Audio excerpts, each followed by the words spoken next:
all the way from the great state of Maryland. Welcome to a new edition of Urban Sentinel Live. I'm your host, Reggie Kearney, also the publisher of the Urban Sentinel magazine. We should be dropping a new edition in a few days, June, July edition.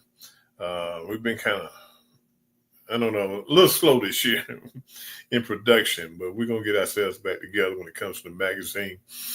I want to welcome everybody to tonight's show. We're just going to sit around and jaw a little while, talking about some of the current events and how those current events affect us.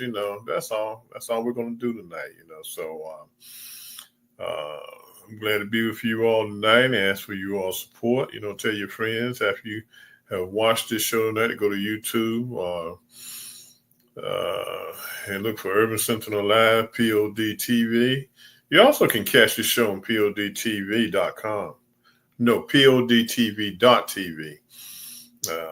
We're part of that group also. So, you got many outlets that you can catch us on. If you go to podtv.tv, you'll see the different, what we call gadgets, not gadgets, but different forms of technology we're on, like Roku and things of that nature, So go check us out. Check out some of the old shows, I think we got some good shows, because like I said, we're just going to chop it up. Waiting for my guest to come on, Richard Cuffman down in Jacksonville, Florida. He's going to join us tonight, and we're going to get to rolling here in a minute, But before he gets here, let's just I'll take the liberty of just, we talk about some of the issues that are going on right now in this country, especially in the White House. I tell you, place is jacked up. But this is what y'all voted for. That's what they voted for. But your boy Richard is here, so I'm gonna bring Richard into the house and everything like that, so y'all can cut it up and all of that. But I know Richard's got some things to say about, as we were saying before we started the show, about Trump and that plane of his and this whole golden dome that he wants to do. But I'll let y'all deal with that. But yeah, he just got all kinds of crazy ideas. So I'm going to tell us it off to. Hey, man. What's up, Richard? Hey, fellas. How are you? Fine. See, Richard probably voted for this mess that we in right now. He probably went in and cast his vote. Didn't tell nobody he was going to vote for this. For Trump? Yeah. No. The crazy guy. No, I was invited on a couple podcasts, primarily because I wasn't a Trump fan, and one guy in particular invited me on without telling me that he was lowering me into a shark tank of Trump loving brothers. And I didn't have any kind words to say. And it proves out, what we're missing, black folk, especially those that are Trump lovers, they've been drinking the Kool-Aid that they've been serving up since they discovered how to create propaganda. And that happened in the late 80s when Reagan ran, and then Bush got his first term. But they Bush said, read my lips. Remember that? Read my lips. No new taxes. And they realized that pulling the plug on taxes meant that there was no money to pay the bills. And then suddenly he had to come back and raise taxes. But they had to now create an enemy that would focus the poor white people's attention on somebody else, and that just continued what Reagan had started with the welfare queens and that whole attack. Washington elite liberals. The word elite liberals is I can say it, but it's I'll clean it up. N-word lover, and because they had to find new ways to discriminate against us without actually saying it. Because you got to remember, back in the mid to late 80s, the Civil Rights Act, the Voting Rights Act, affirmative action, all of that carried a lot of weight because now the Supreme Court had, dropped the hammer on these white Southern races and said, you can't do this anymore And now there were laws that made it so. And this is how they got slick. Mm-hmm. When they passed the Civil Rights Act, or the Voting Rights Act specifically, there was a provision in the Voting Rights Act that said, not only are we going to make certain that y'all southern states do what you're supposed to do, meaning do right by these black people, but every 5 years, you're going to have to come back and we're going to check on you to make certain you are doing what you're supposed to. That's what it was supposed to be. But with each president that came along, it wasn't 5 years to check on the evil of the white folk. It was 5 years, about within maybe 30 years or so after the Civil Rights Act, they started saying, now we're going to come back and check and see if we need the Civil Rights Act anymore. That 5-year checkup wasn't meant to see if the Civil Rights Act was needed. It was to see that these white folk were doing what they were supposed to be doing. And if they weren't, we're going to turn up the screws. Yeah. But what black folks started doing was we fell asleep at the wheel. We started hip hopping and crack dealing and doing all the other stuff that we were doing, and we totally forgot that while we up here partying and trying to be the next rap mogul, these suckers were planning and having meetings and creating organizations like Citizens United and whatever the foundation. Heritage Foundation, any of these fancy names, Foundation for Truth, the Justice the American Way, they all are funded by the same organizations, but they're split up so that they could attack us. But that brings me to what I'm saying about today. My black male friends who are telling me about how great Trump is, they totally ass out now because they pledge their allegiance to him. Like the Republican Party, no matter how stupid he does, or no matter what, it's like, yes, that's a great idea. So taking this $400 million jet from the Qataris, or them buying $2 billion of Trump crypto. If Obama had done any of that, hell, if Obama had gotten a pair of Nikes from anybody, they would have been ready to impeach him. Oh yeah, most definitely. But look, so like I said, the Heritage Foundation, a lot of stuff that this country is going through now is because of that blueprint they put together, and they've done it ever since Reagan been in office. The problem is each time a Republican went into office, they weren't able to carry out the agenda of the Heritage Foundation. So it's been around for a while. Now, I want to ask you a question that's going to lead into another question. Do you think a black person truly can be a racist? Not at all. Okay, now, the reason I ask you that is because there's a brother who has a Facebook page. I think you've probably seen it, the African History Network, I believe it's called. And the question was surrounded and was talking about those influx of so-called immigrants from South Africa, okay? Right. The ones who probably left their homes because they didn't want to pay on their homes no more, thought they'd come to America to get a better payday. Because even if I'm a landowner, even though I'm in the minority, I'm just not going to jump ship, leave all my belongings back there, leave my investments back there. So I'm very suspect of those individuals that came into this country, because I think they're here just because, Trump will probably give them a little money to survive with and give them a place to live. But, so we got into some deep conversations. The one thing amazes me, I don't know if it's bots or truly people getting on these sites, the comments that whites make on these sites. Now I wonder sometimes, why would a white person go to an African history site on Facebook to make comments? But I would, and when I make my comments, and a lot of times I will I'll do some research to put with it, because I know how they can be. So I end up being called a racist because of the way I felt about the situation and about what was going on with these people coming into the country, because there are other people that were promised to come into this country, people from Afghanistan that helped with the war when the United States was there, other areas of the world that had already been guaranteed a spot to come into this country, as a refugee. Now, Trump has closed the door on them, but all of a sudden, he wants to bring in these racist South Africans to fill his quota to try to build up his white base. Well, let me tell you, and let me just clear up why it's impossible for a black person to be racist. Okay. Now, black people can be prejudiced. Mm-hmm. They can be bigoted.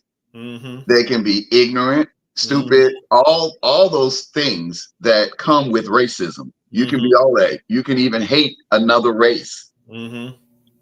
But the key that takes it up to racism is everything that I believe I can act on. Mm-hmm. See, I can, if I believe that white people should be denied housing, that's bigoted, that's racist, that's prejudice, mm-hmm. right? Mm-hmm. But I can't stop white people from getting housing. Mm-mm. I cannot pick up the phone. I can't make the banks draw a circle around the white community and say none of these MFers in this circle will get a loan. Mm-hmm. I can't pass a law from the Supreme Court that says all white people got to sit at the back of the bus. I can't do that. Mm-hmm. And if you want to know just how the inability for black people to be racist, even if we wanted to do it, it's too easy for them to undo it. Black people in South Africa are trying to be racist against white people. They try to be racist. They want to be racist. They want to treat them suckers horribly.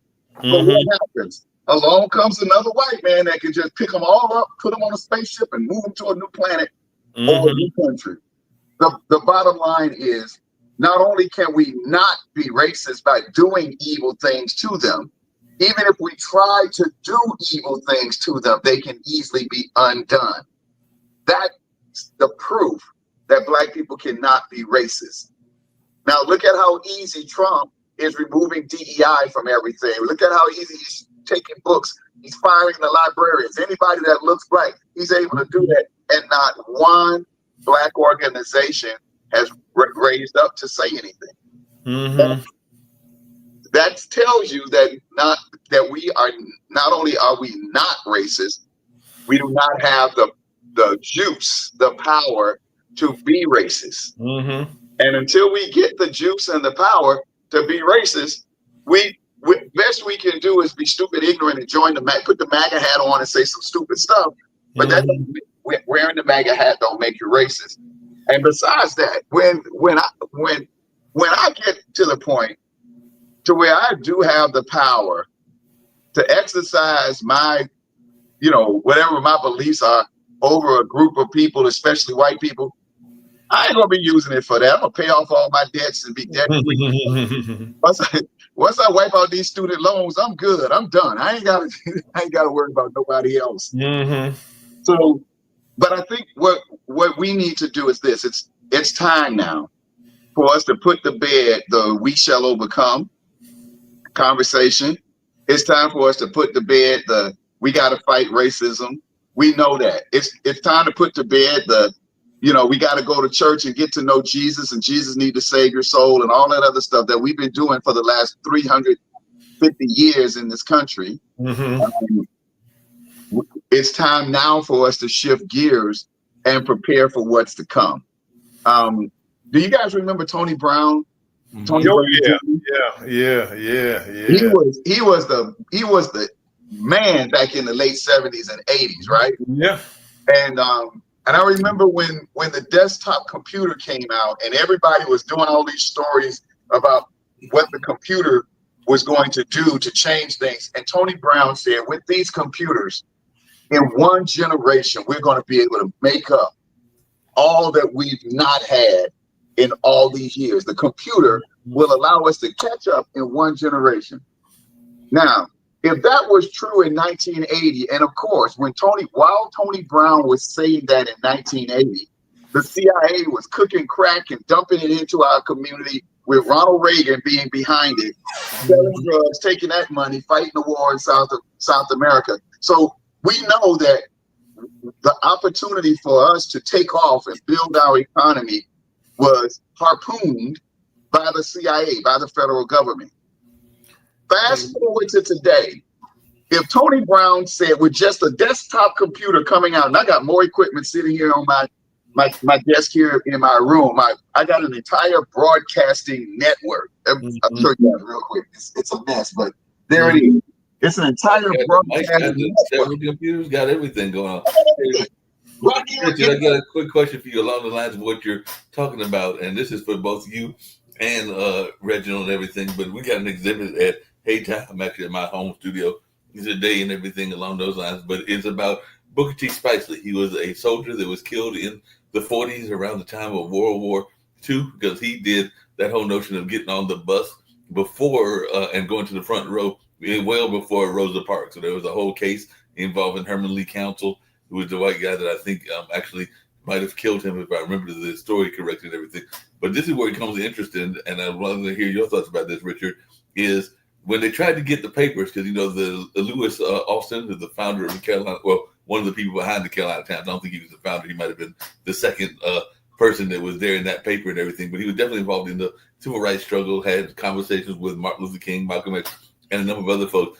But when they wanted to get their records, they couldn't find the microfiche because a lot of our papers weren't microfiche and weren't documented. But Lewis Austin was considered an enemy of the state, so the FBI had a file on him, and that's where they found the papers at. They found the papers and the articles because they had a file on him because the FBI, even back in the 40s, was keeping track of people that they thought were enemies of the state. So I just wanted your take on that, because that's how they found records of what was going on in the Carolina Times and some of the things that they were reporting in terms of trying to get the civil rights in that era, because the FBI had those files. No, well, and this is while you were talking about that, I was thinking about our need to keep track of our own records. We have the infrastructure, and we have such a great infrastructure to build change from especially because we two main organizations, our Greek organization, sororities and fraternities. That's a great network. It's a very identifiable network. And we also have the church, even though the church has sort of been missing in action these last 30 years, 40 years or so, because the white church obviously went to work, and they didn't stop until they got 6 Supreme Court justices in their favor and a president that's about ready to get rid of everything and put the flag, the cross of Jesus and the flag. And white folk will be happy as long as you put Jesus in the front and black people in the back, they'll be good. So, but my point in that is I look at like the Greek organizations, the Alphas, the Kappas, all of those, and then the black church. The black church is sort of like the railroad track. And I remember I grew up in a community. Every black community had the railroad track that ran along the back, right? I don't know if y'all did, but I could like a block of, like right across the street, there was a row of houses, and then right behind those houses was the railroad track. And every now and then you'd get to a section of the railroad track that the train had not gone down for years. And so it wasn't cleaned up. The grass wasn't cut. You know that the train just never went down that track anymore. And that's the way I look at the black church. And then if you go down the track toward the NAACP and these organizations, they're kind of like the tracks that the grass has grown over. And then you got these wonderful Greek organizations, and these are like the train cars that could be rolling along these tracks, but they're not. We're not using them the way that we could use them. My point in all of this is, if we were to take the infrastructure and go and take the laws that are in existence, for instance, everybody knows what a 501c3 is, right? You know, nonprofit organization. Everybody talks about a 501c3. But do you know very few people know that there's a 508 A1? or 1A, 508, 1A or A1 or something like that. But a 508 is it's called a financial ministry. Mm-hmm. And as long as you already have a church, you can start a 508 financial ministry and basically create a bank within your church under 508 with no regulations, no filings, no restrictions, nothing, because the federal government is already keeping its hands off of the white church. And it was created so that these white churches could pool their money under the name of the church and the federal government wouldn't touch it. We could do the same thing. Yeah, we could definitely do the same thing. Hey, Reginald and Richard, this question for both of you, because you kind of mentioned it, Reggie alluded to it. We keep worrying about these refugees, and we got these South African refugees, but technically speaking, shouldn't we be getting money? Because I know there was that whole conversation around reparations and things along those lines, but it seems to me that the original refugees would be the African-American population, because many of us came from other countries. We don't know what country we came from, but many of us came from those various African nations and or Caribbean nations, because a lot of times we came through the Caribbean states. And if you want to go to our native brothers, many of them have black roots as well as some Asian roots. So it seems to me that us and the natives would be the original refugees. So he needs to send us some money. That's my point. That I saw a video, and this brother made it really was a good point, and he pointed out that the reason why we don't get reparations is reparations come after the genocide. The Japanese got reparations after they had done what they did. The Jews got the reparations after. The reason why black folk are not getting reparations is because ours is still ongoing.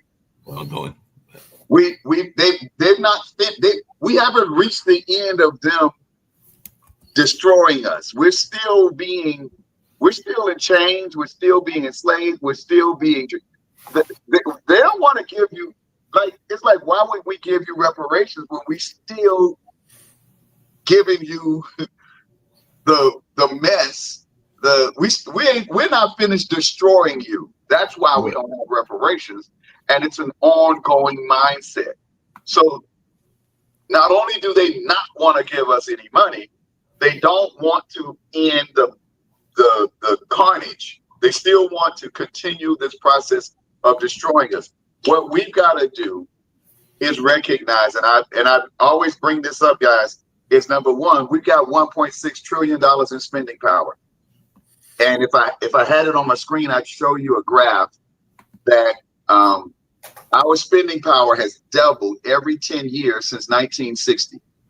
So it was like 50 million in 60, and then it became 100 million, and then 200 million, and then 400 million, and then it hit 800 million.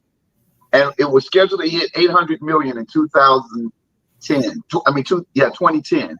It was going to hit 800 million. What happened right before that? They flushed the economy down the drain. But it did double anyway, and it hit 1.6 trillion in 800 billion. I'm sorry, it was 800 billion. It hit 1.6 trillion in 2020. Now, it's supposed to go from 1.6 to 3.2 in another 10 years. Do you know what's going to be in 20 years? It's going to go from 1.6 to 1.7. It's going to flatline for the next 20 years. Why all of a sudden is our spending power flatlining and projected to go down? Because they're doing everything within their power to attack all the things that brought us here. Government jobs, government support, infrastructure within our community, all those things that made us wealthy. We're sitting back and watching Trump just pull the plug on it left and right. And you got back to what we were talking about from the very beginning. You got these brothers for Trump that are going, they root for Trump and everything. Hey, Reggie, I got a question for you, because it came down to Duke University, which I know Reggie spent some time at North Carolina Central University and everything. But there's a lot of people that are upset at the way that our universities, and it's not just our universities, are being targeted. Because I was just reading an editorial here in Durham where a lot of the working class people that are being impacted are usually people in our minority community, whether that is the hospital workers that might be doing some of the lower jobs, not necessarily the doctors, and not that their jobs are lower, but they're not like the high paying jobs. When I say lower, that's what I mean and everything. Or some of the people that are working as cleaning crews on some of our universities, because there was an editorial where the guy was talking about how they needed a $25 living wage and everything like that. But a lot of the jobs that have been cut, whether it's Harvard or whether it's Duke or whether it's down there where you are at Miami University and everything along those lines, or Jackson State and all along those lines, a lot of those are our lower end jobs that have been impacted by Trump targeting the education system, and particularly our higher education system, because as you know, Richard, a lot of the jobs that we have are usually the jobs that are considered the lower paying jobs in the spectrum of work. Right. Well, one of the biggest things is they don't want to see us get ahead. I mean, that's one of the biggest reasons you got this onslaught of layoffs in the federal government. Because you got to realize here in the D.C., Virginia, Maryland area, the majority of the federal workers are blacks, okay? And my county I live in PG County, the middle class has done well because of the federal government, So, I mean, that's being destroyed at this time by this government who really doesn't care. Now, and like Richard said, until they can squash us down flat, we're going to continue. We're going to continue to fall financially. One of the things I wanted to go back and backtrack on was the fact what has happened to the effectiveness. When I ask this question, what has happened to the effectiveness of our black organizations? Okay, because they're not effective now.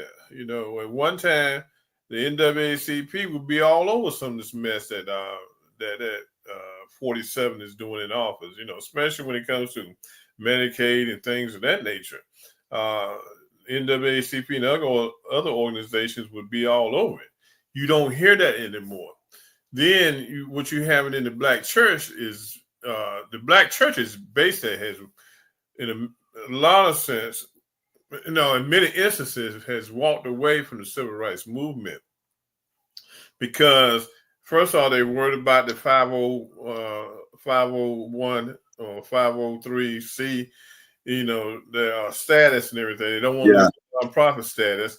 Then you got so many of these guys, so-called preachers, okay, that are defending their desire or their reasoning, trying to give reasons on why they become Republicans, because the Democrats go against everything that's in the Bible, so they want to justify themselves as Trumpsters because of what the Bible says and stuff. So we've got a big disconnect in our community now, and it's hurting because really I don't see.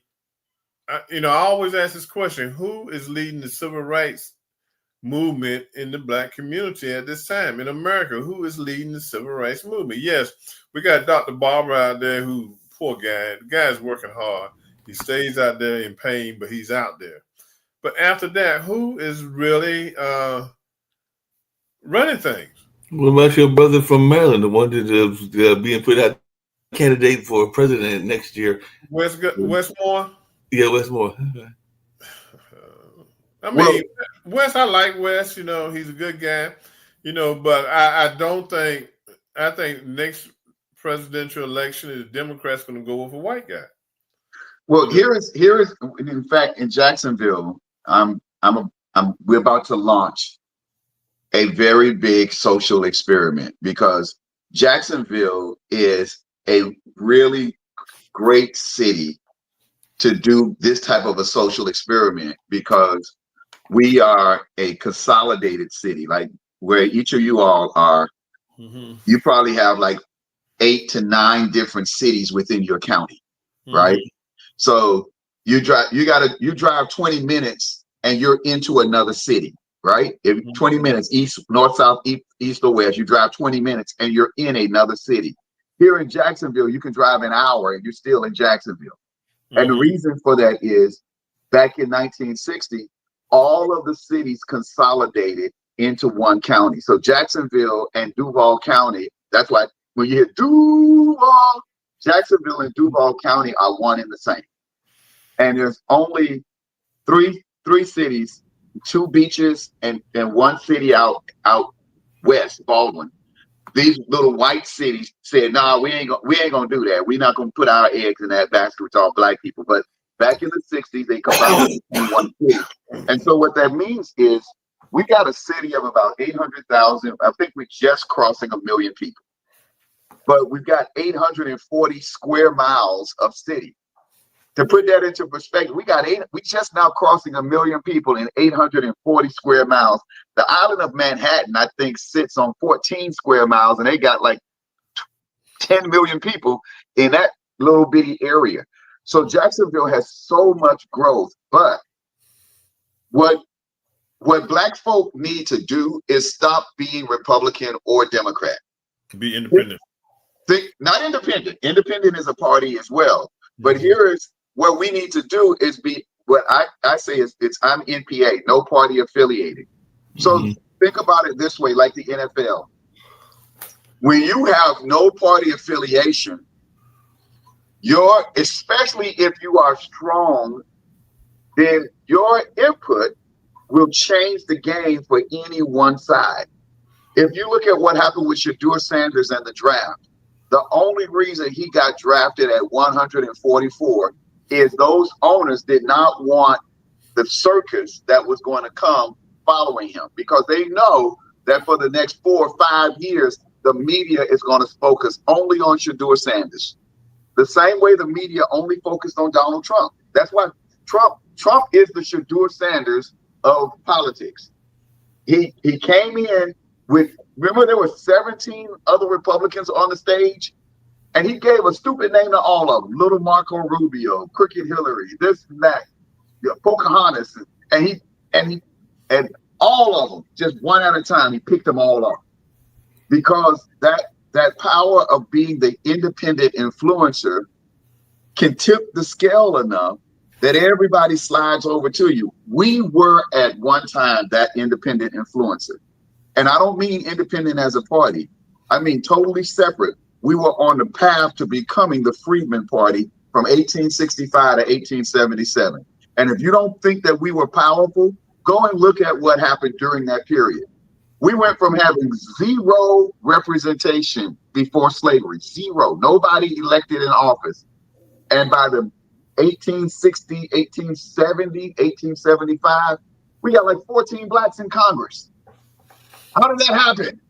Yeah, we had that power, Richard, but as you know, because I'm here in North Carolina, there were people that were terrified of that, and they basically burned it down, because they burned down Wilmington, they burned down a number of the other places that we had that kind of power. So that's the fear that some people have, is that if we get that kind of power, and you're basically talking about being like a free agent, if I can use that sports analogy and everything like that. But there's definitely folks that are afraid of making that sacrifice, and I definitely know that sacrifice can be one that is worthy and needs to be made. But you got some people out there that are want to get along to get along, if I can use that. Go along to get along. But here's what the point that I'm making. In 1877, Rutherford B. Hayes and Samuel James Tilden ran for office. Tilden was the Democrat, and Rutherford B. Hayes was a Republican. Now Tilden won, and they were about to go to the Supreme Court to argue it. But these white folk realized, wait a minute, we've been fighting over this slavery thing. We went to Civil War and everything. We're about to go back into a war again. Why don't we just go ahead and close a deal? If you go and Google it, and for anybody that finds this or listens, I challenge you to go and do some research on what's called the Compromise of 1877. And in the Compromise of 1877, Rutherford B. Hayes was literally given the presidency. He didn't have to go, no Supreme Court. There was no legal precedence, nothing. It was a secret meeting. And in that meeting, Samuel James Tilden said, "We'll give you the presidency if you will give us back the South." Yeah, we seceded. We created the war. We created a mess. You got your foot on our necks, and you're telling us to treat these black people nicely. But we'll give you the presidency if you remove these black people, move the troops from the South, allow us to have our way, and you stop. And then you get these black people out of this Congress. And it took them another 10 years, 12 years or so George Henry White was the last congressman to leave in 1901 or something like that. And he gave a wonderful speech when he said, and something to the effect of, Phoenix like we will rise again. Basically, he's saying, y'all have run us out, but Phoenix like we'll rise again. Another black person was not elected to Congress until like the 60s. So we had, how is that? Because white folk, white Democrats and white Republicans got together and decided that that third rail of black folk that have been influencing both sides, because we could go Republican or Democrat. Basically, we were saying, which one of y'all want to give us what we're looking for? And if you give us what we're looking for, even though we're only 13% of the population, 13% is enough to give you the White House. 13% is enough to give you Congress. It's enough to give you the Senate. But what are you going to give us in return?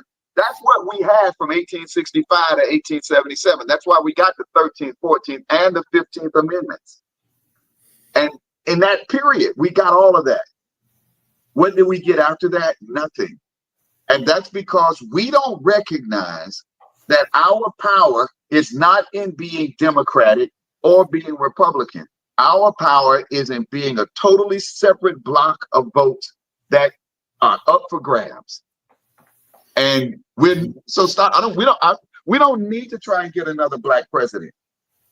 What we need to do is get black folk voting all at once, and like, and what's the name? The governor of Westmore, right? Imagine, what is this? We got 45 million black folks. So let's say the net is a third of that, 15 million votes. 15 million votes that are going to go for a candidate somewhere to be president. Let's put our 15 million votes together and collectively say, we want Westmore to be vice president. So whoever will choose Westmore as vice president, don't matter, because both people, Republican and Democrat, have to choose a vice president. Whoever chooses Westmore as vice president, you get our vote. But you also have to have this in your platform. You got to promise to do this, this, and this. And how can we hold you accountable? Because if you don't do what you say you're going to do, and when you get into the office of the presidency, we're going to wipe you out when it comes time for Congress. And that's how we do it. We got to stop being Republican, stop being Democrat, and be whoever we need to be to get our agenda passed, period. The problem is we don't have an agenda. Are we going to be Muslim? Are we going to be Christian? Are we going to be, are we going to eat pork on this or not eat it? Are we going to do all these? And we can't get caught up in these culture wars. So what we've got to do is recognize, do you? If you want to be Muslim, do you. If you want to be Christian, do you. But we got to put all of that aside and say, here's how we're going to vote. And then vote that way. And watch what happens. They're afraid of us doing that. And that's why I'm gonna say this and I'm gonna shut up. Right now they've got a credit card with an unlimited balance. And whoever is in control 15 years from now has to pay that credit card. White folk know that by the year 2035, 37, somewhere up in there, they will stop being the majority. But by that time, we're going to have $100 trillion of debt. And guess who's going to be paying that credit card bill? The ones that are finally in power. We are. They know they can't stop us from taking power because our numbers are just changing. And they're dwindling. We're growing. And eventually, we're going to hit a moment of critical mass where you're going to start seeing black families grow and parents and all this other stuff. That's going to happen in the next 10, 15 years. Their mindset to destroy it would happen if, can you all hear me? Yeah, I hear you. You look a little frozen, but I can hear you. Yeah, picture is frozen. It would happen if we come together and work together, okay? Like I said, we got the Trumpsters black, we got the black Trumpsters, we got the black Democrats, and we got the black independents. All three need to come together to work together to get things done.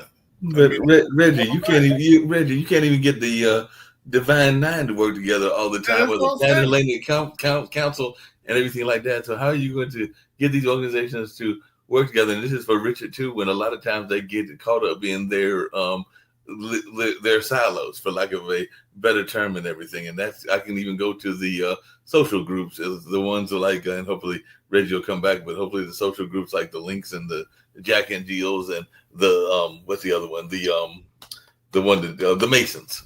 Yeah, well, listen, the key with that is, you said something earlier, and it was about to trigger something. A good friend of mine, Whitman Mayo, the guy that played Grady on Sanford and Son.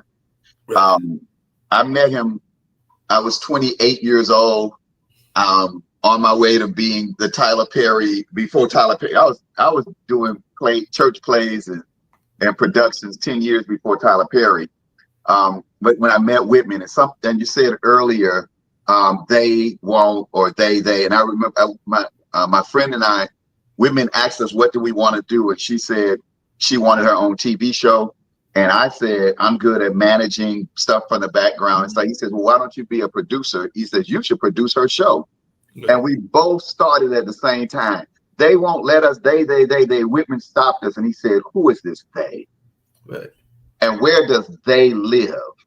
And then he said the words that made me the rebel that I am today. He said, listen, no revolution ever began with the masses. It's always 2 or 3 people who get together and decide to change things. We first got to be revolutionary. And the revolution has to happen without participation. This conversation that you and I are having right now, this is where it starts. Where are you? I keep forgetting where you are. Durham, North Carolina. Where's that? Durham, North Carolina. Durham, North Carolina. So I went up to Cincinnati last month and visited the African American Chamber of Commerce there in Cincinnati. Man, let me tell you, the African American Chamber is just, number one, they were voted the best chamber in the state of Ohio, not the best black chamber, the best chamber. The facility that they're in, the work that they're doing in that community, that's where we begin. If we can take the standard that the African American Chamber in Cincinnati has established, and let's duplicate that throughout the nation, that's the start. Yes, this is a long-term plan. I'm 65 years old. My man and my mentor, the guy that if I could choose a mentor, somebody that I could get their phone number and talk to them every day, it would be Warren Buffett. Oh yeah. I mean, Warren is 96 years old or something like that. He just announced that he's retiring. Like, okay, I'm no longer going to be CEO of Berkshire Hathaway. I haven't checked lately, but one share of Berkshire Hathaway is something like $200,000. He's never split the shares. So, $200,000 a share. But and my point is, I got another 31 years before I hit 96. And I believe we can get a lot done in 30 years. That's about a generation and a half. I think they count a generation like 20 years, but 25 years from now, we can say this is what we're going to have. And we gotta have that kind of long game. If we don't have the long game, these short-term things that we're doing are not going to make a difference. Let's see. I'm looking at the message that I guess you wrote that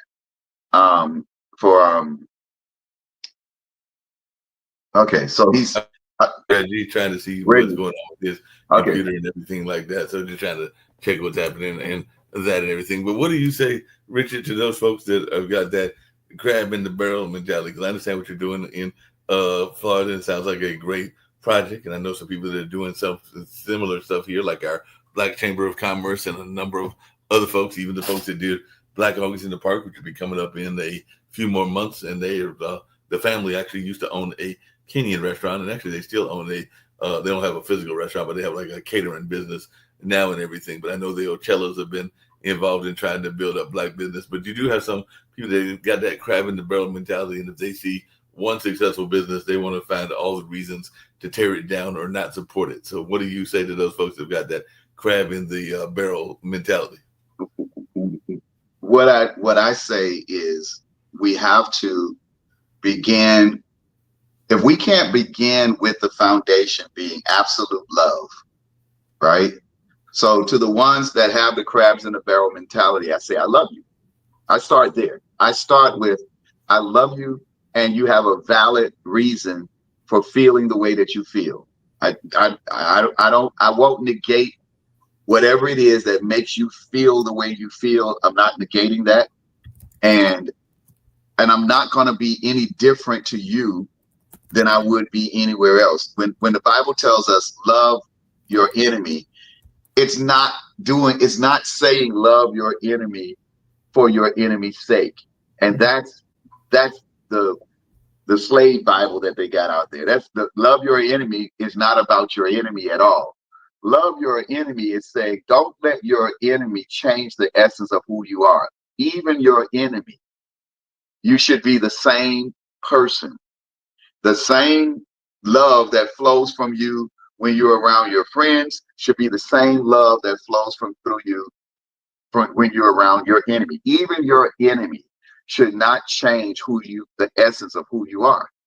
Once we can get to that point, to where even the naysayers in our community don't change the view that we have. Now we know that this long-term vision, we're going to be able to achieve it, because that you're not going to change if you'll let somebody come in and change the essence of who you are, then you might as well not have a 30-year vision.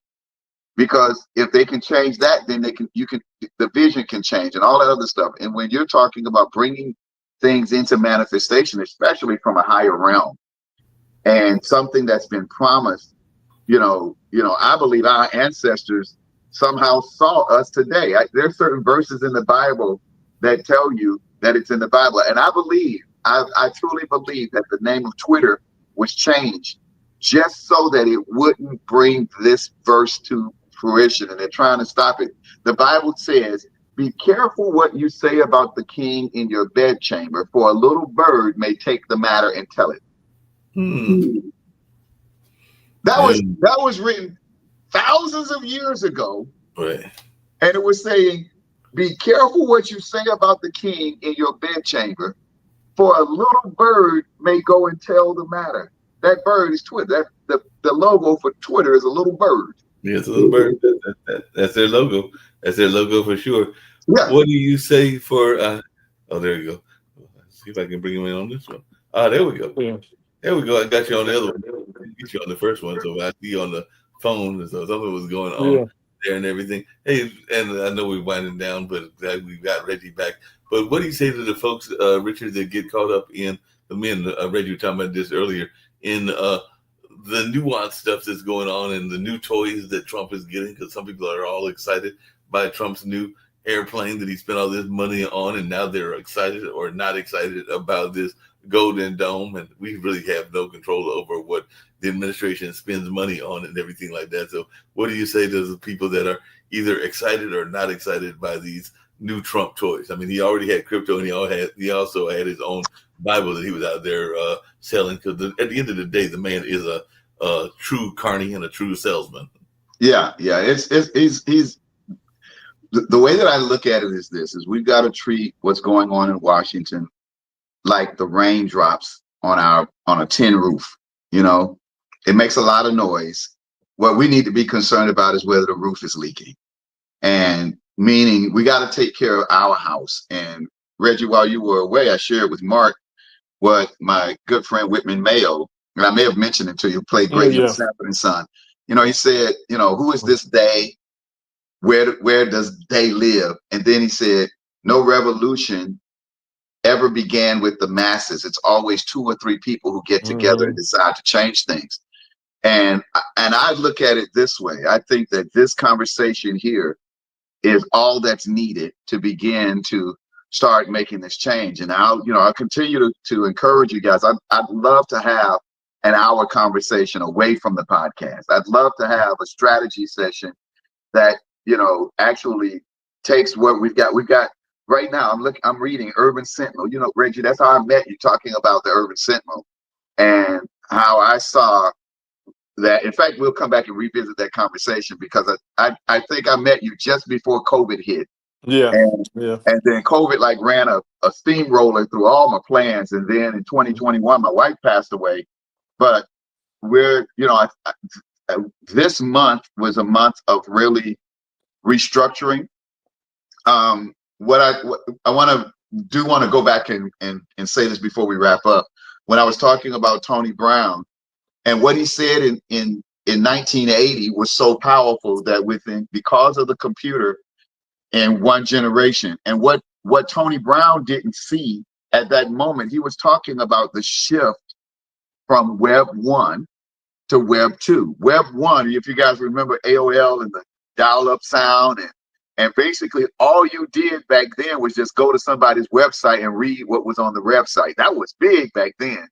And then by the end or the beginning of the transition was when AOL came out with instant message, and it said, "You've got mail," right? Mm-hmm. Oh, that was it, man. He got an AOL email address. And but then Web 2 came out, and Web 2 was now not only read only, you could read and you could do transactions, and now suddenly e-commerce comes up, and that gave birth to Amazon.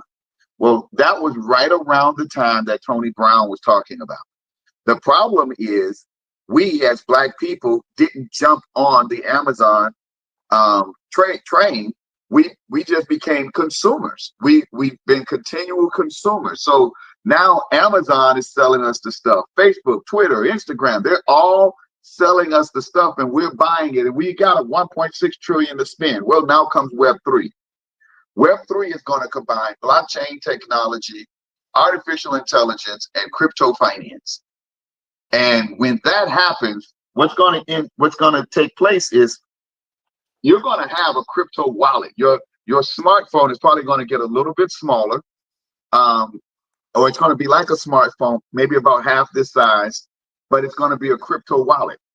And that crypto wallet is going to allow you to go anywhere to any other Web3 website and keep your data. So that means now when you go to Facebook and shop, or Amazon and shop, Facebook has 52,000 data points on you.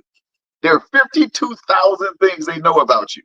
Hell, I don't know 52,000 things about myself. But who owns that? Facebook owns it. In Web3, you're going to own it. And when you can own that data and then put a price on it, and we start doing business with each other around the value of the data that we have, everything is going to change. And I know that right now, it may be going over everybody's head as I'm saying this, but I feel like Jeff Bezos did when Web 2 came out. Jeff Bezos saw that Web 2 was going to be huge, and look at where Amazon is right now. Mm-hmm. And I feel Web 3 is going to do that for African Americans. And in fact, I have a meeting on Friday with a software development team that is going to develop the point of sale system for our marketplace. And so in about 90 days to 6 months, we're going to be ready to unveil the cultural capital marketplace, where we literally will monetize first digitize it and then monetize it, every bit of data and every bit of value within the African American household. And once that happens, and then your household can do business with another household based on that data, and nobody can come in and burn it down and steal it. We're in a place now where artificial intelligence is our best friend. Mm-hmm. And we've got to, those of us that are, baby boomers, because I'm on the tail end of the baby boom. I was born 59. So the last of the baby boomers were born in 64. So I'm a baby in the baby boomer. But still, the baby boomer generation is that generation that's transferring 84 trillion on some estimates. Some people have it as high as $110 trillion over the next 10, 20 years. all we got to do is put our hands up and grab a little bit of that. But I plan on grabbing as much as I possibly can. So I would love to talk with you guys about how we can begin to structure it, and then maybe even use this podcast for updates on how we are moving forward, because I'm done with the talk, and I'm certain you all feel the same way, that we've got to get something done. And Mark, I know I got your information. I keep saying that we got to talk, but I got to get up there to North Carolina and at least visit and see what you guys are doing up there. Yeah, we got the road. Now, look, listen. While I was trying to get back on, I heard you talking about you had visited the Cincinnati Black Chamber of Commerce. Yes. Who's the president and CEO of that? Hold on. Let me give you his name real quick. Give me 1 second. Let me pause my camera while you guys can continue to talk while I do this thing here. I'm gonna give you all of it. Watch this, Ma. Somebody you think you know? Oh, I do know. Okay. I just want to just see if you still got the job that you used to know that they're having and everything. So it's the same gentleman. Cool. We're about to find out. Oh, by the way, the event did go well. We haven't done a show in a while, but Mother's Day weekend, we did have the Go-Go show, Trouble Funk. Oh, okay. Rocked the house. They rocked the house. The Belladonna, their sound was a little bit iffy, but they still did a good job and everything. And then the We Are One experience, which is the Frankie Beverly Band. You know, anytime you got people singing Joy and Pain, Sunshine and Rain, and Southern Girls, it was nothing but a sing-along. So it was straight up. Reggie. Yeah. I'm sorry. Hold on. I totally forgot how I made it. I'm up here trying to remember, because this is my 65-year-old brain. His name is Eric Kearney. And that's Eric's cousin. And did he tell you that we met that day? Did you ever talk to him? I've texted him and everything, but I figure y'all did, but I haven't talked to him yet. Man, I went there. I was so impressed with that brother and his whole team. And I've been talking about it ever since. I mean, I actually went to Cincinnati to drop in on my daughter, and just figured that while I texted Reggie, and I said, I'm here in Cincinnati. And that's when he told me my cousin is there. He's over the African American Chamber. Text me his number. And then I called Eric, and we talked that morning. And an hour and a half later, he invited me over to meet him. And they gave me the tour. I walked out of there, man. I'm still speechless, because the operation there was so, I felt like I was in a different timeline, a different universe. It was like, this is what the world would look like if white folk weren't so darn racist. You know? Yeah. Cincinnati, excuse me, Cincinnati has a lot of black businesses, okay? And these black businesses support the Black Chamber, okay? Yeah. You know, hands down, they stand on business out there, you know. I mean, you don't hear a lot about Cincinnati as a city, but those black businesses in Cincinnati and in northern Kentucky, they got it going on. Same with Dayton, Ohio, too. They got it going on. Well, I'm about to partner with my daughter. My son is in DC, and I mean, not DC, he's in Washington State, but because he works with Microsoft, I know I can't be trying to do no business to get, I can't get him away from Microsoft. My daughter just started her music school. She's working on her PhD in violin performance. Oh, okay. So, but she's there in Cincinnati, and she just started a music school. And so because of my 501c3, we're able to, you know, my goal is to expand our music programs. And I feel that, you know, Cincinnati would be a better hub even than Jacksonville. It's like that's the place where we need to build out from. You know, and because the support mechanism is there, they've got a strong population of African American business owners, and then we can ultimately create best practices. And that's the key, is create these best practices. And the way that I view myself is I feel like the Billy Graham of entrepreneurship, right? Billy Graham never had a church, but he did these great revivals, and he brought people to the church. Right. And so I feel like that's my role here. My role is to introduce entrepreneurs to the fact that entrepreneurship is a spirit. It's not just a set of things that you do business-wise. And if you tap into the entrepreneurial spirit, you can get that point of success that everybody's striving for. And that's what I'm hoping. And the one thing that we need is a solid media connection.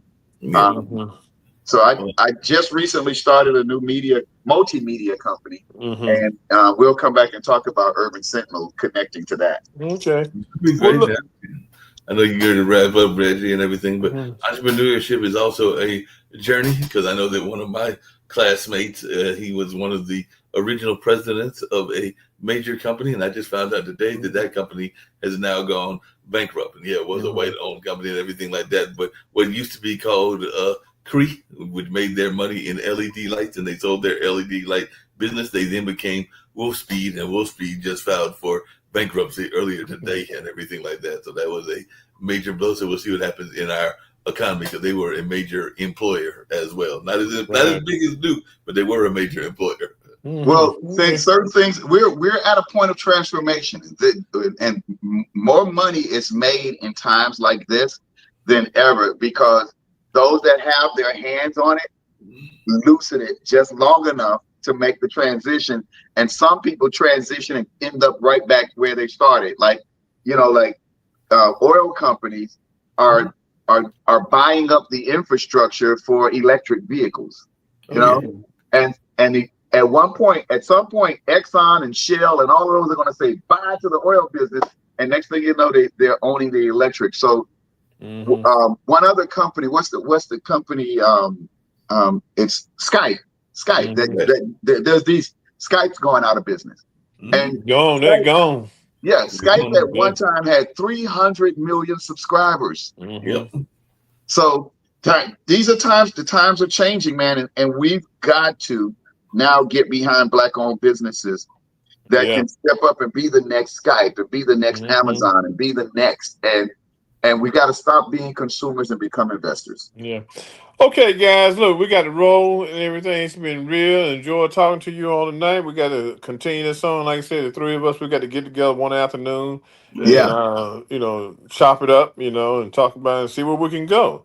So to my viewers and listeners, this has been the Urban Sentinel Show live with myself, Reggie Kearney, my producer, Mark Lee, and my good friend out of Jacksonville, Florida, Richard Cup. Until next Tuesday night, guys, have a good week. Be safe and stay out of trouble. And don't use the number 86 while you're out there, okay? You might get picked up by the FBI, okay? That 8647. Y'all need to chill with that, right? Later. All right, later. Okay.